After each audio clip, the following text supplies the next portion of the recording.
Mayamu taramna uchaba galoinana panthoi mangang na ikokno na khurumjari ngasi su mahausagum nungairaba phunga wari ama amu puduna lakjari wari asibu ibirakpana sanathoi chanu khun amada macha yaudaba yamnadi nuksina laimina jaba matai manau ama leirami mani magi nabi nuksibu kauduna changi nuksi namu kadai lege nuksi makhoi gi maningi pukri adugi thongra aduda mapuribagi phi khara surambado mapuribana mabu kaubudu tabada khumlei thongra da phi khara suri moida jau mani maninglamda laklaga nangri namidang wairam sida phi suriba kangroi ne phi do nungse nasana ga sonbadu da karigi phi amuk suri no nangbo ho aina sugi yang subana ti phi se moida jau ngasai aina amot phi thibada de thengnadraba sangoi do chaima lena losilobada moida zauna ngarang pukri sengbada setpa khongrau gu phurit kado lekhom ita ra ga yalaga leirami aduda sudoklamani isabudi kaisu tawdre yari khara suri karo law ai pau nungai ba ma tambi ge nangonda kari pau nungai ba no moida zauna ingonda tambi dawri bo asibo yamna nungai bo wani da nangna taragana hena nungai duni da nusi thongra da asuba phi khara da thadokpa loiraga Polangkhok aduda fawdokpa loiraba matungda hairi imaku raibada haibiro karina moida zauna aingonda tambini hakiba wado ha adubra ai ngasidi sel phangi adugira moida zauna yam harangna laklibado hoi adu kuina thabak suraklaga ngasi khakta sel pirakpagi harauriba phetlauduna imung jangkhirami nusi haima karina man tawisibo nuksi Santi masana pi nuksi thoida chairi hai nang aina kari hagi ngara nuksi thai mama na hairiba wado tadira khangde magi thokpa mingsal akaiba mache to yenglaga lei hai nuksi thoi nang nana do tadra aina hairiba wase ha as ima karino ima na hairiba wabo aina ngarang na segi manakta leiraga na segi mateng khara pangbiro zo na haiba natraba aikhoi se do kaidawre haino Imana ai magi manakta chalo harisibo nache do masa soli haiba nang khangi natro adugi sumathakta macha ama yawasna tabanina masa dusu hanadagi hena sonjele aduna nangna khara phagi jogai du tawraga laiminaru so haibanine numit kharani tankre oiba masa soli khangna mayum denga ta ba thoki natro aduga hosina aibu magi awun minai gi maongda magi memda amu chatpa tare Hai fatabi nang se nasigi mananganda chawrak libani ne nasi na warak liba matamda nang na mating tawhom thoktro ha ho khangjare man ahan oirambagi aisa manaw ni khana pobi pambiriba khangabi ma aina ahan oiramba tarabasu magi aduga chapmanan tawramni hoi ni he nang di yang pobi rani ni he nabungna phatti duga ai pu phatraga kaidaragi ima kala iro hai taningi chinganbi hayengmak Nasi gi memda chakadabani ko nang natradi ne ai bu phatte haino ko nang hoi chatke ai chatke ko ima nungsi thoi ma di mase nungsi ga manade mase di yamna phai mabuk tappi isau su pakna langande nungsi thoi ma di isau su yamna langale mabuk su khara phatte mabuk phatte batana tana mabuk su khara lurami mani ngasi di namidang do sel phanglakpagi nungai ba phongdokpo oina lekai gi marup khara ga hidak thaktuna leiri Ngasidi mayam do hidak thakpa henman bana waga do ngangbada machin marega do iphai duna wangang nari nupa amana hair imanida itawmani ai wa ma hai aina haidari bo wase itawbu nushida bagi haiba natti itawbu natawna yaam nushibagi haidari bani go mani so maron ga do iphai naga khumlaklami ida kari wa no itawna nataw do haidaibo Koi dabida sat hekta habiro isan nungsiga itawana yun panminaraysi chahi ahum mari di suraman aduga hosik phawna khoi anigi namita na chaudaba haise manungda wa ma leitro ita isagi wadi karisu khandre dai ma so isu na ha oibanina khara nungai leithokpa yaidana to adugi koktuna di yum panba yaroi boita Dupin mayum palaba matung angang yaudaba haibase manungda wa ama leirabanine. Itaw nungsina laisaringayda amatta thigathaudrabo. Itaw yarise sige waradi tokrase. Ai taba ngamdreba. Mataw amana among mateng pangsindana hairi. Haisu habani itaw. Isan nungsina ngang yawadaba oirabadi nupi atombi am thijarodana. Aduga nakhoi hom nungsi chana lemino. Itaw ai nungsibu yamna nungsi. Aduna icha yaudраbasu nupi atombi ama thibagi wa aigonda leite. Khansu khala. Itaw mani nungsibana chaba yadabanida. Hayeng ahal oiraba matamda atombi ama thiraga isa adutang yaujaramadi soidana khalakani ko. Itaw iraibakini khalage hadak maposigidi. Mataw amana amung hari nungsi manaw nupi ama leibadaine. Adu oina lawsilodana. Itaw adu makaran dongangan hidak khara thakla. Imung kaiba yaba wani mado. Sum haibanida nungsidana itaw ni khandana. Mataw amana amung hari Adugu mi masa yaudzabi nupidubu karigino itaw na to yamna nungsiribadubu. Hey, oiradi nahana nupi ani ohombo lolanine. Hera itaw itawgi wadudi nupibu kaisu leitana khanbagi wangangida ai sum phatharambadagi khut soidana yaunarakaning ngasi. Nupada famlambadagi hairi phuk hawgalaga nangi fanaba haibiraga aingonda gonsilaga furaktoiba nangna furaktringida aina hana nammaiyuda kinsina thijinlage. Hera adudi aisu ikhut paligaino. Asi haidana mani sa phuk hawgalaglaga mathong maram khangda kai pangphuda phunarami. Manang adai daleramba lekagi ahal khara da chensinari nupa khara khanaba aduda ahal amana hai angangsa noibu khanaganu na hei. Ahal amana amung hari nachibong hidak tu tap takai thaksinaraga kari khanaribana noibo ha. Ahal amana chalu nayumda laikai daga wathok oinaba khanabiranu chalu na hei noibo. Noi aikhoina khamtokpasi yadraba natro phai adudi. Asi haiduna ahal amana makhuda pairiba magi saisu aduna hidak thakduna khatnariba nupasing aduda tana duna kali. Aduna tarakpa adudadi nupasingdo kaiduna mayum tamna chenarami. Nungsi thengzilaklaba phawba mapurebana yumda hanjilaktaba aduda wakhan wana mangkol aduda famduna thamai pudondo paiduna mapureba bulaklabra haiduna thongalomda yengjeduna leirami. Ngaina ngahak uitharaba matam aduda manidu ngasidi hanaga manadaba matawda hidak taptana thaksilaga makhongda thangba ngamboi ngamdaboi tawraduna lauduna changlaami. Nungsi famlambada phuk hawgalaga mapurebagi manakta sensilaklaga moita saw kaidawrage manamside nate moita sawbu hidaka thaksinbira abu tawrisibo manamna marola manam thiriba. Nungsi nang ngasidi napureba ingunda sawranu he. Ai ngasidi thawai sa kitang nungaitana hidak yambingnedagi amung haijilaga glass ahum mari thoijile. Nate moita sawna ngasi hidaka thaklaga yumda hanjinbiraklibase ai se isa yaudi haidana orke khalaga lakbiro. Nungsi nangi wakhanda honor ai de sunna sunga se sel fanglakpa duda ai daw kharaga hidak thawbane. Ada moina ingwanda bisitabu wa kharang anglakpadagi ai masang khara khanakre nang saunu he nungsi ngasidi. Moita saw ai seloina khangba jani moita sawna ngasi tawbirikliba maongse ai nungairamgani khanbro. Moita sawna khong thangba thokdaba makhai hidak thalaga hanjilakliba ase ai pamda hankhro moita saw. Nungsi hayeng phajana sanarasi warise ai ngasidi khara ngawre aduna tumurake. Mani magi nupina waraukiba tare haiduna hidak ngawdaba saraga makhoigi kada changlaga tumina tumkhiram. Nungsi ngasigi mapureibagi mataw asida pendabana henmanbana mali ahingda tumdaba makhai pena kaptuna lelami. Mani mana tumba hawalakpa matamdadi masado ngarang khare henjilubagi itek teklaga leirami. Ngarang khare henjinkibadara kaino isase tektekin tawise.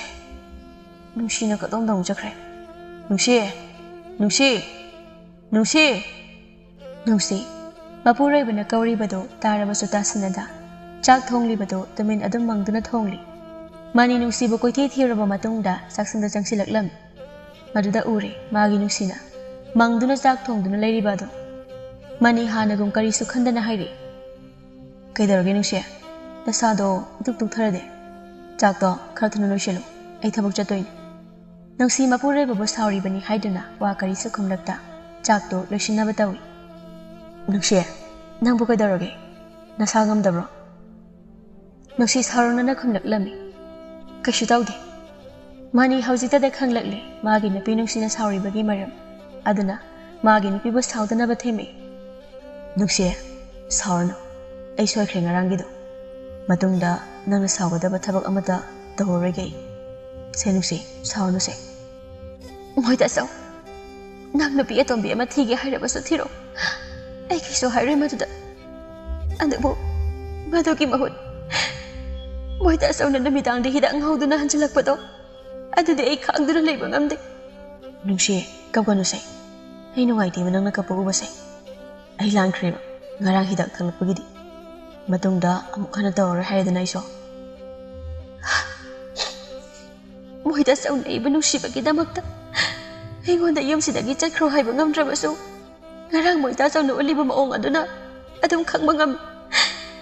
Moita saw na ay ba iyam sidagi chalhaning lehaiba.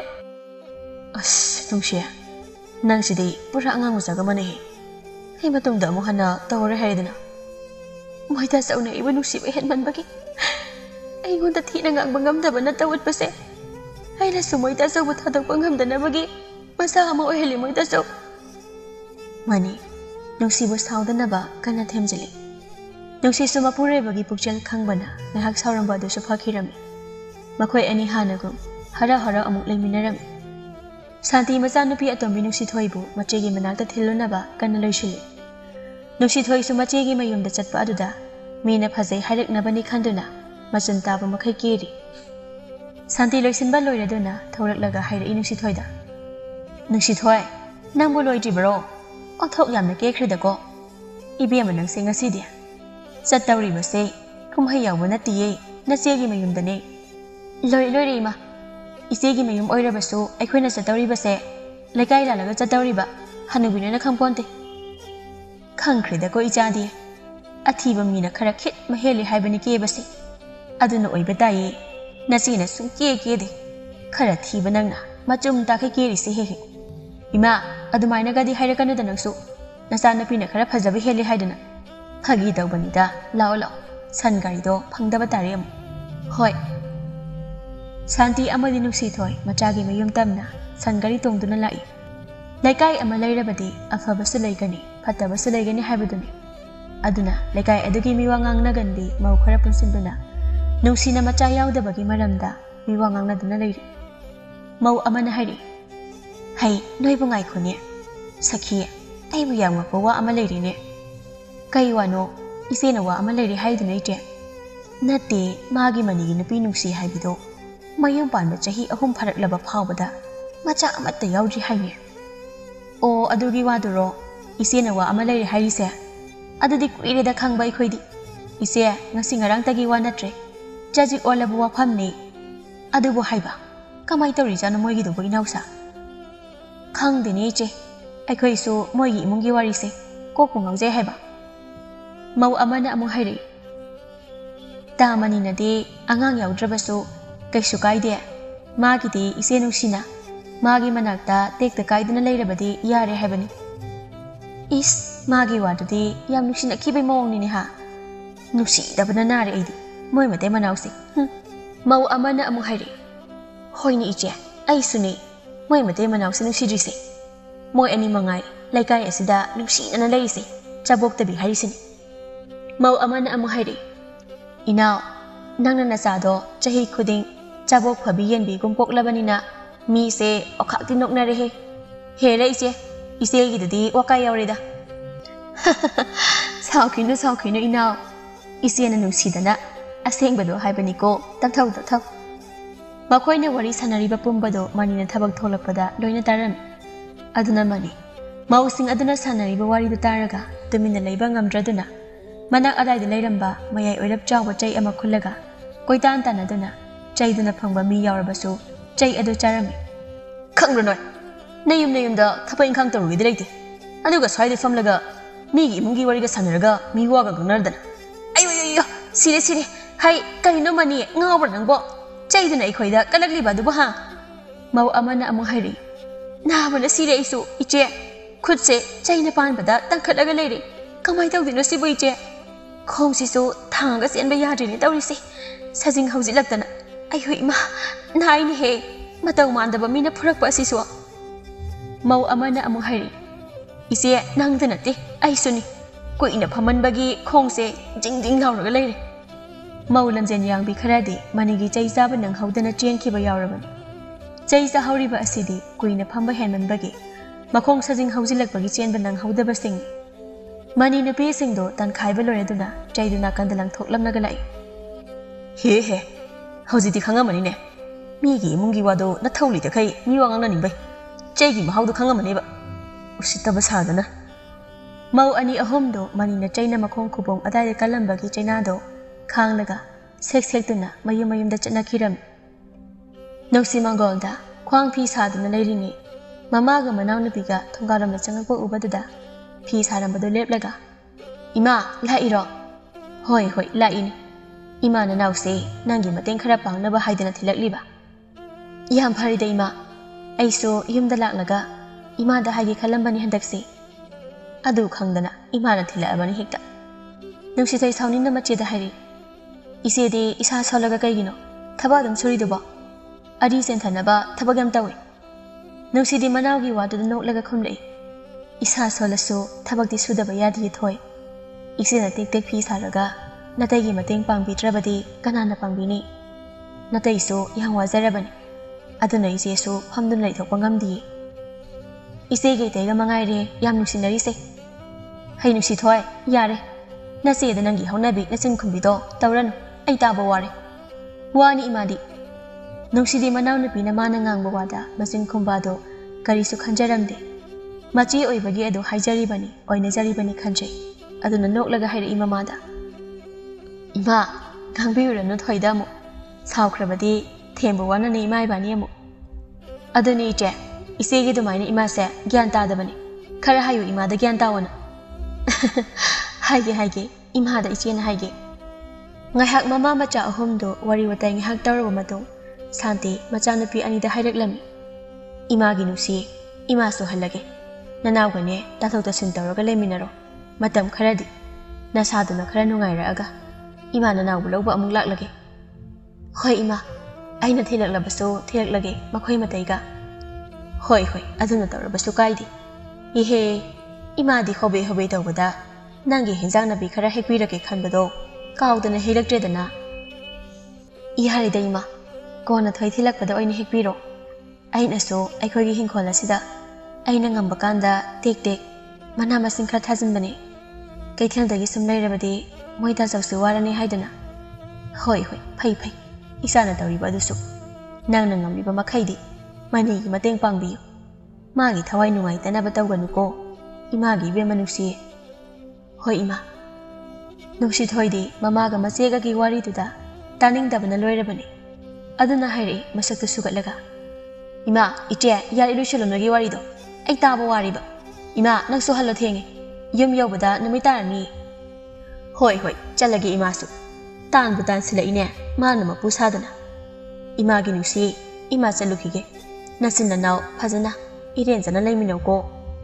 होय इमा mama शांति चक्रबा मतुंग नुक्सीना मनाव नुपीबु मागी कादा पुसुंदुना मफी होंगलबा मतुंगदा पोथा हलमी ngha नमिदांग वाइरम ओइसलकपगा मनीसो थबक हलकलमी मनीना कोंथोंदा चंगकपदा उबदा नुक्सी थोइ मादे इसाउ साउनिंगमी मसादा करिनो खंगजदना money नुक्सी थोइ उबदा कौरे थोइ नंगस लेरमिना नुक्सी थोइ साउनिंगना खुमलै होइ ते इमानो थिलामिरो नत्रगा नंगबो नथंदा लाक्रो ओथोना हंख्रेदा करिनो खंगदे इमाना थिलामिनै तै ओ फरे ददि हाइमा मोइदा चौ थबो हनबिरे एदना आइदि मोइदा चौना थबो हलकपगा अमता खंगौद्रे होय हलकता गाइदा थोइगा वारी सुम सानरमबनी ओ इसिंग गिलास लाउबा अमता कला उसे नुसी होय मोइदा चौ ꯅꯨꯡꯁꯤꯊꯣꯏ ꯃꯆꯦꯒ ꯃꯇꯩꯒꯒꯤ ꯃꯑꯣꯡꯗꯣ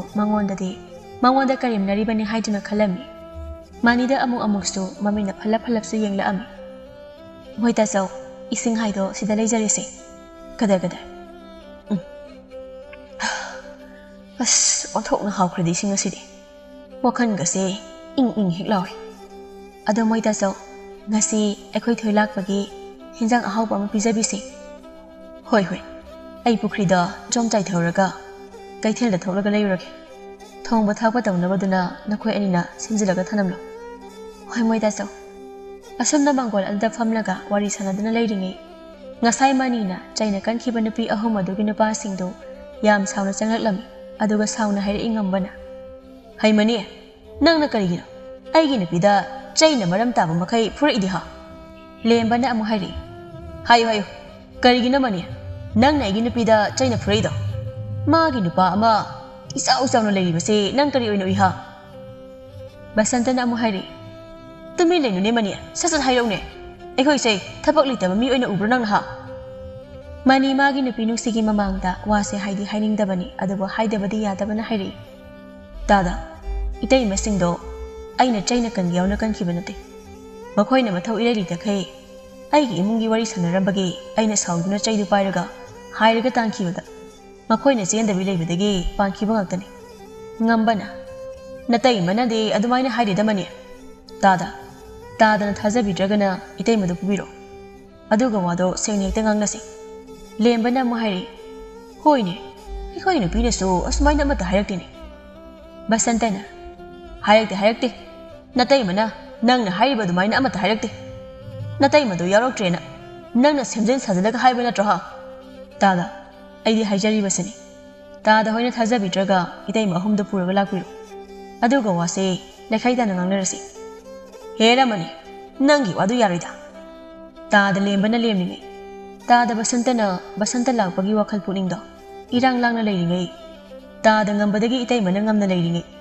अइना सारोलगा लेकाइदा वखलदि नखोइ तरुमक इकाइ फिरुप नंगनिको तादा अखोइना इसा याउद्रगा ताद होइगी इतै मसिंगदा करि तौख्रबगे हा मखोइना अइगी नुपि नुंगसिदा असुक यामना येंगसिलिबसे करिगिनोबा सुम हेंजिलक्लबदि लेकाइ तालगा नखोइबु मतिक चाना वारहनगनि सोइदना अइना नोंगमदि मानिना अदमना हेक हाइरकपगा इकाइबा कौबनिना नुपा अहोमदो तुमिना nganu mapina macha chenduna chakibagumna pare chumtring thokiram nungsi tapna hairi moita saw karino makhoina haibu wa asibo aibu wakalamda tahanbiyuba as nungsi thauleitaba moigi wase ai paningde hainingde se adugi sumathakta nangna wakal wagadaba wade ai ngangningde nungsi thoidi mataina masebu yamna nungsi jaba luna tawjaba matawdu ubada magi thamoida matai manibu nungsiba kalakpa khajik phauraklam matam khara housing khraba matungni haujiti nungsi thoi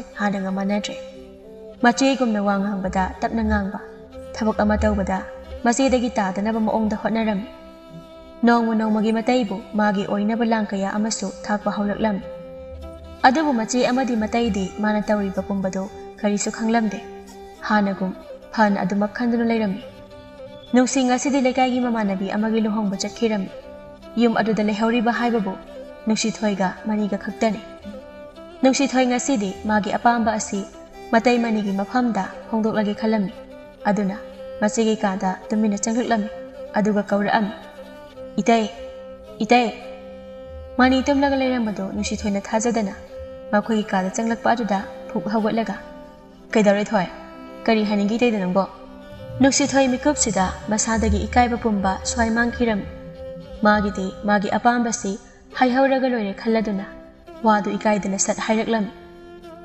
itai bu thamoi sena nungsi ai itai gi nupi atombi oiduna leiningi mani nungsi thoina hairakliba wa ado phagi oiraboi khalladuna noklaga hairaklam thoi karino nangna haibu wadubo ha phagi ni haiduna bu natai de adamna hainabro ngasi oikre matungda amukhana adumbo wadu haiganuko nache na takhraga karini khangani ha nungai kiroimo itai aina haribasa phagi tawba nate asengbani itai ne isebu nungsiba luna tawba se uraga ai itai bu nungsiba apamba pokan haiba yadre nongmagi itai bu nungsiba asum hele itai aduna itaina aina haijaribasu yabiyo aibu atombi oina lawsinbiyo itai mani nungsi thoina adamna hairakpa aduda mamaduda khupangna khangtha tharaga hairi kare adu tukuchabu wanga aina de aigi hek pokmina bai changum luna chana nungsina dawri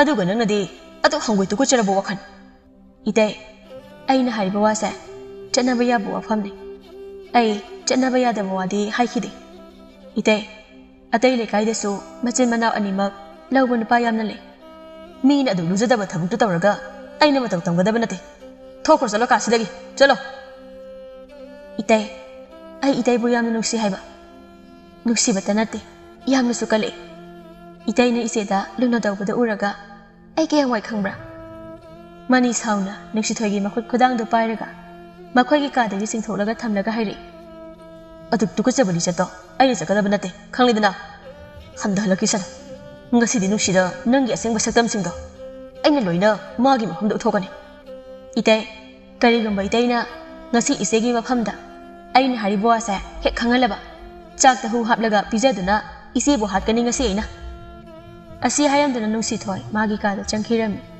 mani kutum chechata silaga swali machinda aina de aigi nupi manau nupi ni khanduna aigi hek pokmina ba ichan makni khalaga luna tawraga ngasina mapuchi pa hui walaglaba isa yaudri khana isa gum sunu shibani ko nangse aduga ngasina asuk tukucharabu wanga ngahak leibaga nusi so lohongba chalubadu halaklami ban halakwa matamda mapuroibagi maithongda tariba asawu mamido ubada moida so kaidawbirage ngasidi maithongdo isau sawbugum uina nusi karisu tawdida heikokse kharchi ngasidi kari kari chasan biurage kok amuchi iduna moida so chasan banate thoina wada makha tage hekta ubuga nusi thoina mamit khani yeng le imanida nusi mapure bana wangang lamaga lepkhi padu da haire moida so aikhoi thoina kari bizari no amu matai sida nusi thoi nuksina duna khumle ise aina nga sai hayai met pada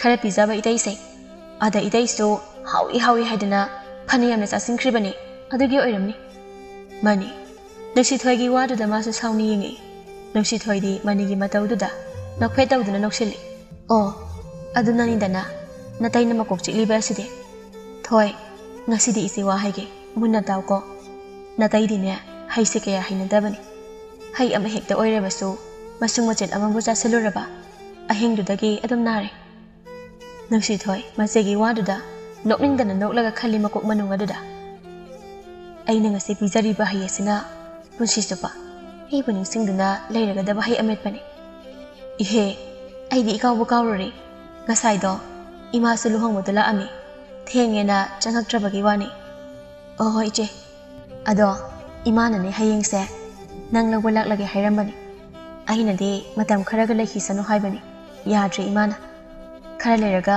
amuk thamlo hairam as ekhoi ma sidiba mani de noksina hairiba wadu taraga nusi thoido chatkrabadi phare khalam chak toklaba matung ngasidi nusi thoi thabaka amata yaramdana magi kada prabhak changkhiram ngasi manau nupigi matau aduda karisu khangjadabi nungsidi nungaitana hayawi mathanta kaidawra janune aikhoi thoisina chakhayam chadabi phuk hogolaga chakrisina kishi dawramoida nusi cha oklabagi hogot poyongani magi saphamse ngasidi kainam itaw tawbasida pakhal ine moita soidi kishi dawramoise nangi thabak losingadabado adudum losinjaro hoi moita so itai nangdi aigi oida biyare aina mita khraba haibase aigini ise haire masa yaw businati mana yimsigi mag oiraga sagai se kanmangam dawsinati nupi atombi oibige sagai su kanbige haibada yadriba nupa sisu angakpani khangidana dubudi itai nang hatakti tanja hek phangbaga min ubada hangoiga daba maongda lalong ama silaga aigi oige ai nusi thoi aina khanki buwa khandi lemna manghaloi ayuk to mama santi masa nupi gini haiduna hinjang mana masing khara puraga masa nupi nusi thoi bulo bula ami matam aduda mani de thabak sakhi batanja oiram nusi thoi loshilodana ima ga zatkrasi ima na lo bulak lingi sida खरा लेरगा अमुक नसेगा लेमिनरो इमा आई नौनिनीगा इसेगा लेमिनखिगेबा अदुना इमा हना चलमो आई कोना लाक्चरगे लंबी खंगदबसु नतना अंगांग मचागी मओंगदा आईबु लौबा अदुम लाइदो कईगिनो खंगदेमि असे हाइदुना ममादा साउजिलमगा इमुंगदा चंखिरमि असे हाइदुना ममादा साउजिलमगा इमुंगदा चंखिरमि नुंसीदी मनाव नुपीना मागी मनाक्ता लाइनिंगबगी साउजरीबनी खल्लदुना नोकलगा ममादा हाइरि इमा यादौ Mandrem अखोय Thoise ngasi imaga chalasi haibada ai kona thilasu thilage handak lakliba ningthokaba swaida hoi hoi nang ni hek thilo ai dinga pungak lure ne ahanba nangi da thinge leiminau haiba kandana isau langdana chatning dabana amuk toiba loibini aduga ngasina yumda halasi haiba kandana amuk sida lainingdana yumda chatning dabagi isau haujikti hainaramani ima ai hinakta leibasima फरे फरे अदुदी नंग थिलओको ननाउनी युमदा चनिंग बनुमितु the हे अहै इमा अदुदी इमा अमु हनख्रगी को नुसिए इमा चाक चारगा हनख्रोदना तपना होरे नमिदांग वाइरम ओइना नुसी इमा कोना चारगे युमदने थबक यामना लेहौई अदुनबु ननाउसे लौबु लाक्लिबनी इमासे अदो इमा चलुखी को अहै इमा कोंथोंग फाबो थिंदोके इमा यारिदा इमा अदुम चचख्रगे नंगसु लेहौरो अदुदी इमा आइसम लेहौरेको होय होय होय मानी ngasi थबक हलकपदो याम हराउना हलकलम नुसी थोय मयुमदा लेरमरे खनबदा ngasi दी वाखनदो मथंता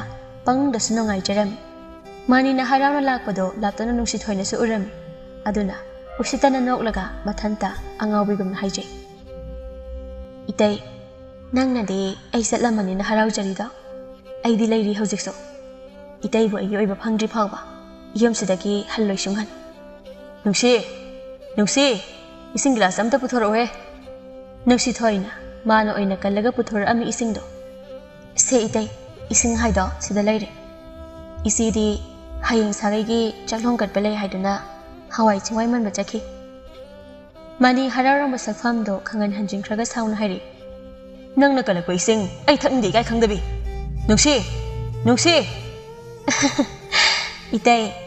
इतै ना दुस थावरी बदबो करिगिनो आइना इतैदा करी लान थबक तौख्रबगे हा नंगी सागैसे कनबिगे आइबु लौजौ हाइबदा याद्रिबा इतैसिने आइना यामना ngakliबसे हैतौ ngambे नंगना ngangliबा वादो करिनो हा ऐसे नंगी पोकमिनबा नसिगी नुपानिने आइना इसा याउद्रबसु नुपि अतोपा अमा थिगदबा नते खंगबा इकाय खंगदबि मै थाबिसिदे नुसिसु थांनाबगी दा हवाई चिंवाई मनबा चलुरगा हलकलम मोहितासौ ngasi thabangan hanbiraina mache lakpada nusi thoido isingda namdana pisilai matai manida mani samagi nupigi mamangda isingda laudrabadi wakhal ama khanki batari khanduna isingdo sauningna taplamna lauraga khumlei hoi ngasi kharangale halakba thabak silo silakpagi oh ado hayingse sagai ki chaklong katpa numit oi leirami aisu kawbu kawtholure oh aisu kawbu kawtholure dana सागैगी चाक्लोंग कटपा नुमिकासे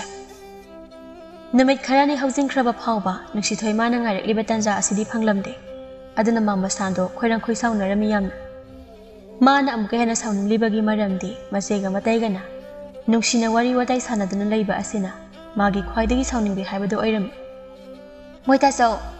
moita sau kadai da leibagi moita sau aisda leye kaidaroge nungse nangdi kadai da chatkadariba nafiga nana selaga tholaiduna thangna bagi ichega ibudaw khuramba chatminaruge tawbani moita jaw hoi hoi chaluro dudi phajana borga da yamna chawba mani raugo hoi moita jaw na hairabani na nirake borga da moita jaw gumna chawba ma nusi thoi machega mataiga gi matawdu ubada sauna haijai mathanta ngasidi nungaineba iche nanaw bu waru bigano ngasidagidi itaise nanaw giso saruk oijarake nusi sakraba matongda mani magi kada changlaga thabak chatnaba mafi honglaga thoki hek tawbaga kagi thongdo gamlauna nusi thoina thingjilam karina thoi nang tawri basa ha ai nang se nahan gi adudagi khara pharadra khalaga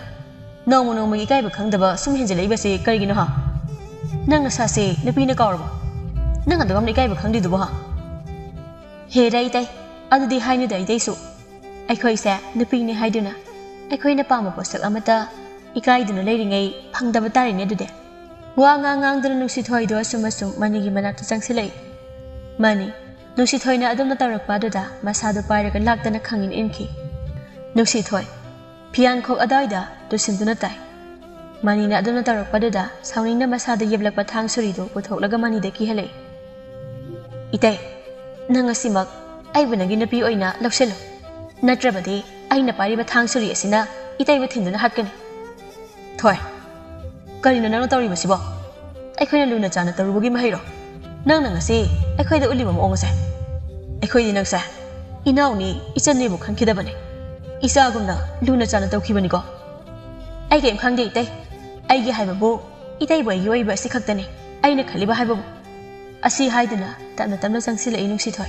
Matay mani gi manakta sum. Mani aduna nung si thoi magi manakta sum sangsilak pa duda. Hainadra duna ka gi thongdu hangna ba tawri. Itai thong hang ba yar. Thong hang ba yar itai. Thong si hek hang ba da itai ba soidana hatkani. Ai na soidana hatkani. Ai na nang bo isan ni khana nung si bagi. Ngasi faw da na che da wafam ba sai. Haidok tana losilaga lakpani. Nang na yamna henjilak labani na. Nasi da haidok patare dana. Haido. Hauzi itai na haidok patare basu isi da. Lan ga dawri basa kanano. Munna hana mukta khanthau. Adugi mahud ai bu lemna lawselo. Kari. Nang gumbi kari shuri tabi amana. Ai wanda ki halaga. Ai na ki dana nang bu lawsin ga dawri ba. Tajaw he. Nana dana munna. Ai gi nang shi leiring ai. Ai na nabi kana basu khanni yengoi khanglabra.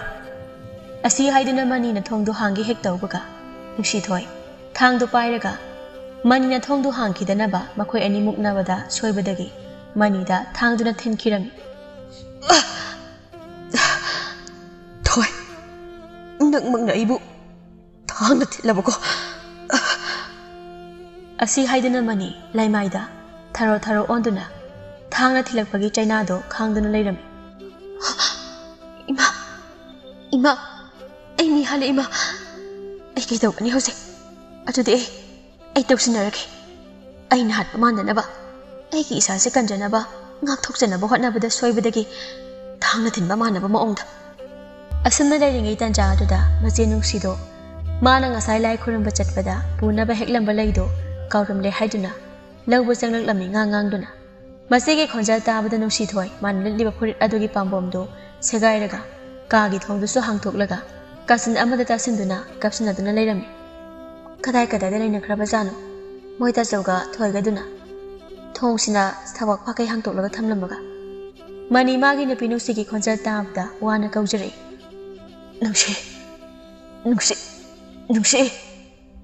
nungsi mapurai bana wana mabu kaubugi khonjal do tabada makhoi gi kada pakhana sensilaklami moita jaw karido moita jaw no oiramni ba phiba masi moita jaw nungsi masih umbasa toina tohan bangak tane nungsi thoi mana ngamna ma ongda tubak tasinduna kaplam badu leplaga hairi itai isi da tausina tuna haijina kan itai na ibu nangi napi atombi oyo yanda bagi thang pairaga gi hanbada ai khoi ani mukna bada nakhota paijaba thang suri duna thinjan manatra nungsi manaw nupi gi manakta amujan silaga karina thoi ngasi agi mitmangde uriba ohida ba thaudo asiba aina nongmada khalluda ba thaudo ama ngasi agi yumasida thoklami ba asiba karino nungsi thoina kapsinaraga itre itaina ingonda mahagi napi atombi oyo haiduna taglakli base koirabani aina haidokta bagi wahani iche bo nungsi bagi haidokti bani iche na ngang yawda base itai di yamna harau bani ai bo magi napi atombi oina ba haiduna aduna bu ngasisu isi electric tanja lawraga itai na ibu magi napi atombi ayo yanda bagi ai gi napi ai bagi ijat po khongkoi na ge tawri ni che moita chaw karina moita chaw na sa gum bagi wakhal asukai basi wana khanglali ba oine ko no nungsi ai ware ai yore ba mi ko basida nangwanda asin bo wari singse amakta de liram gi ko nangna Taza daba. Aina, taiba ꯂꯩꯕꯥꯛꯁꯦ ꯊꯥꯗꯣꯛꯇꯨꯅ ꯆꯠꯈ꯭ꯔꯕꯁꯨ ꯅꯪꯅ ꯄꯥꯝꯗꯕ ꯊꯕꯛꯇꯤ ꯇꯧꯔꯣꯏꯀꯣ ꯑꯩ ꯑꯁꯤ ꯍꯥꯏꯗꯨꯅ ꯋꯥꯅ ꯃꯃꯥꯡꯗ ꯊꯣꯛꯈꯤꯕ ꯑꯃꯗꯤ ꯉꯁꯤ ꯊꯣꯛꯂꯤꯕ ꯅꯨꯡꯁꯤꯊꯣꯏꯅ ꯃꯉꯣꯟꯗ ꯀꯤꯍꯟꯈꯤꯕ ꯄꯨꯝꯕ ꯋꯥꯅ ꯍꯥꯏꯔꯝꯂꯒ ꯑꯔꯣꯏꯕ ꯑꯣꯏꯅ ꯅꯨꯡꯁꯤꯅ ꯌꯦꯡꯖꯔꯝꯂꯒ ꯑꯔꯣꯏꯕ ꯌꯥꯍꯤꯞ ꯇꯥꯟꯈꯤꯔꯝꯃꯤꯃꯅꯤ ꯅꯨꯡꯁꯤ ꯃꯄꯨꯔꯣꯏꯕꯅ ꯋꯥꯅ ꯁꯤꯈꯤꯕ ꯑꯗꯨꯗ ꯃꯄꯨꯔꯣꯏꯕꯕꯨ ꯀꯣꯡꯈꯠꯇꯨꯅ ꯄꯦꯟꯗꯨꯅ ꯀꯞꯆꯩ ꯃꯥ ꯈꯪꯏ ꯃꯄꯨꯔꯣꯏꯕꯅ ꯀꯩꯗꯧꯅꯨꯡꯗ ꯐꯠꯇꯕ ꯋꯥꯈꯜ ꯂꯤꯆꯠ ꯑꯇꯣꯞꯄꯗ ꯆꯠꯂꯣꯏ ꯍꯥꯏꯕ ꯅꯨꯡꯁꯤꯊꯣꯏ ꯀꯔꯤ ꯋꯥꯈꯟꯕꯨ ꯈꯜꯂꯛꯄꯅꯣ ꯈꯪꯗꯦ ꯐꯨꯛ ꯍꯧꯒꯠꯂꯛꯂꯒ ꯃꯆꯦꯕꯨ ꯃꯉꯛꯁꯝ ꯃꯦꯠꯇꯨꯅ ꯍꯥꯠꯀꯦ ꯇꯧꯔꯛꯏ ꯊꯣꯏ ꯀꯔꯤꯅꯣ ꯅꯪ ꯇꯧꯔꯤꯕꯁꯤꯕꯣ ꯑꯩꯁꯦ ꯅꯪꯒꯤ ꯅꯆꯦꯅꯤ ꯅꯪꯅ ꯇꯧꯔꯤꯕꯁꯤꯕꯨ ꯀꯔꯤꯅꯣ ꯑꯩꯈꯣꯏꯅ ꯅꯉꯣꯟꯗ ꯀꯔꯤ ꯑꯀꯥꯏꯕ ꯇꯧꯈ꯭ꯔꯒꯦ ꯊꯣꯏ ꯃꯦꯠꯈꯥꯏꯒꯦ ꯅꯈꯧꯔꯤꯁꯦ ꯃꯦꯠꯈꯥꯏꯒꯦ ꯑꯗꯨꯒ ꯍꯥꯠꯇꯣꯛꯀꯦ ꯈꯪꯉꯕ ꯅꯣꯏ ꯑꯅꯤꯅ ꯑꯩꯒꯤ ꯏꯃꯥꯡꯗ ꯂꯦꯟꯅꯈꯤꯕ ꯃꯌꯥꯝꯗꯣ ꯑꯩ ꯀꯌꯥꯝ ꯋꯥꯅ ꯈꯪꯂꯝꯒꯅꯤ ꯈꯪꯉꯕ ꯆꯥꯕꯛꯇꯕꯤ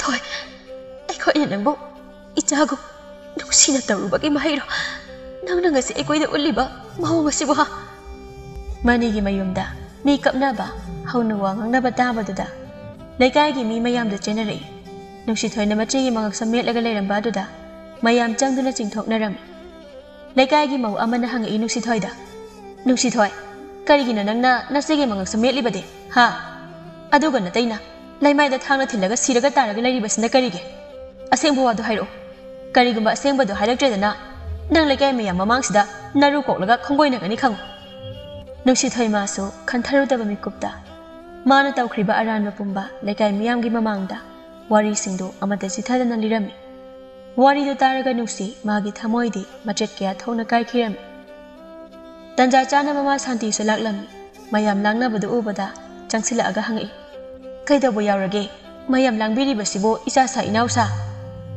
ꯂꯩꯀꯥꯏꯒꯤ ꯃꯧ ꯑꯃꯅ ꯈꯨꯝꯂꯛꯏ ꯏꯅꯦ ꯅꯆꯥꯅꯨꯄꯤ ꯑꯇꯣꯝꯕꯤꯁꯦ ꯇꯧꯕ ꯌꯥꯝ ꯉꯝꯃꯤꯅꯦ ꯃꯥꯒ ꯄꯣꯛꯃꯤꯟꯅꯕ ꯃꯆꯦꯒꯤ ꯅꯨꯄꯥ ꯃꯇꯩꯕꯨ ꯃꯥꯒꯤ ꯑꯣꯏꯒꯦꯒ ꯈꯜꯂꯝꯃꯤ ꯍꯥꯏꯕ ꯏꯃꯥꯏꯄꯦꯝꯃ ꯃꯥꯒꯨꯝꯕ ꯏꯆꯥꯅꯨꯄꯤ ꯄꯣꯛꯀꯗꯣꯏ ꯁꯔꯨꯛꯄꯨꯗꯤꯅꯦ ꯏꯃꯤꯠꯇ ꯏꯆꯥ ꯍꯥꯏꯕꯗꯣ ꯑꯃꯠꯇ ꯎꯖꯔꯣꯏꯒꯦꯀꯣ ꯑꯩꯗꯤ ꯂꯩꯀꯥꯏ ꯃꯤꯌꯥꯝ ꯑꯗꯨꯅ ꯍꯥꯏꯔꯤꯕ ꯋꯥꯗꯨ ꯇꯥꯕꯗ ꯁꯥꯟꯇꯤ ꯁꯥꯎꯅ ꯆꯪꯁꯤꯜꯂꯛꯂꯒ ꯅꯨꯡꯁꯤꯊꯣꯏꯕꯨ ꯃꯃꯤꯠ ꯃꯃꯥꯏ ꯈꯪꯗꯕ ꯃꯈꯩ ꯃꯈꯨꯠꯇ ꯄꯦꯟꯅ ꯐꯨꯔꯒ ꯄꯦꯟꯗꯅ ꯃꯆꯤꯟꯗꯁꯨ ꯍꯥꯏꯔꯤ ꯃꯁꯤ ꯊꯣꯛꯅꯕꯒꯤꯔꯣ ꯅꯪꯅ ꯌꯨꯝꯗ ꯆꯠꯁꯤ ꯌꯥꯗ꯭ꯔꯤꯕꯗꯣ ꯅꯪꯅ ꯁꯤꯈ꯭ꯔꯣꯅꯍꯦ ꯅꯪ ꯄꯣꯛꯂꯨꯗꯅ ꯑꯩꯒꯤ ꯏꯃꯥꯏꯁꯦ ꯈꯨꯔꯦ ꯏꯀꯥꯏ ꯈꯪꯗꯕꯤ ꯅꯨꯡꯁꯤꯊꯣꯏ ꯍꯧꯖꯤꯛꯇꯗ ꯀꯞꯂꯒ ꯍꯥꯏꯔꯤ ꯏꯃꯥ ꯑꯩ ꯁꯣꯏꯈ꯭ꯔꯦ